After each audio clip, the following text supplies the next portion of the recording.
Sesta corsa, premio Ideal System e Vision Impianti, la corsa con maggior dotazione della serata. Cavalli anziani 1 Antonio Boccino, Maurizio Cheli, 2 Ale Flux, Carmine Piscuoglio, 3 Zimmy Cub, Antonio Di Nardo, 4 Vacanza Jet, Salvatore Cintura, 5 Stecca Dimar, Marco Basile, 6 Baltimora Trio, Marco Stefani in seconda fila, 7 Barcela Burlon, ritirato il numero 8. Rapporto di scuderia tra i numeri 2 e 7.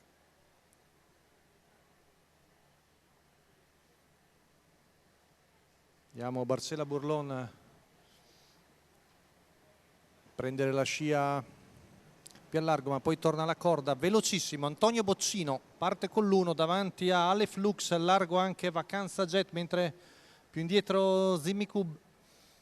Sulla curva insiste al largo Ale Flux e riesce a scavalcare Antonio Boccino, poi vediamo filtra bene dalla seconda fila Barcela Burlon, intanto 14,6 primi 200 metri. Rimane di fuori Zimmy Cub che ora Antonio Di Nardo porta sui primi. In quarta posizione la corda si è sistemata Vacanza Jet. Siamo sulla retta di là con Ale Flux e Carmine Pescoglio al comando, 400 in 29,6. Seconda curva, sempre seconda la corda Antonio Boccino davanti a Barcela Burlone e Vacanza Jet, mentre Zimmy Cub ormai si deve adeguare al largo e avanza in maniera più graduale. 600 metri in 45,2.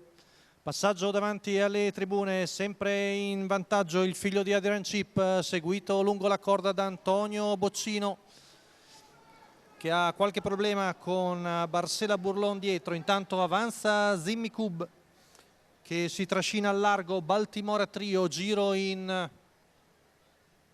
circa un minuto.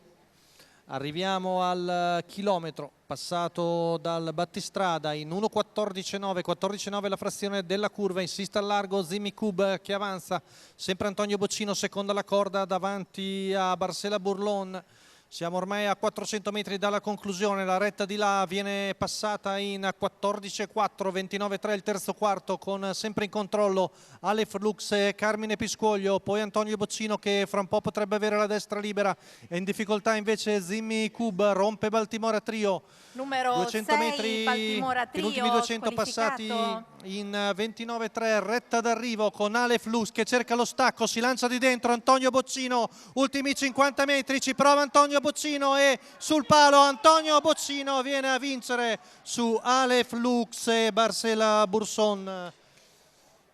1,14,3 la media al chilometro, 29,5 a chiudere. La vittoria per Maurizio Cheli con Antonio Boccini, il training di Marco e Lorenzo Bortolotti, i colori di Luciano Farina per il figlio di Lester che ha seguito per tutto il percorso Ale Flux, ma si è lanciato in open stretch e viene a battere di un'incollatura abbondante l'avversario che corre comunque molto bene. Al terzo di spunto il compagno di scuderia di Ale Flux, Barcela Burlon.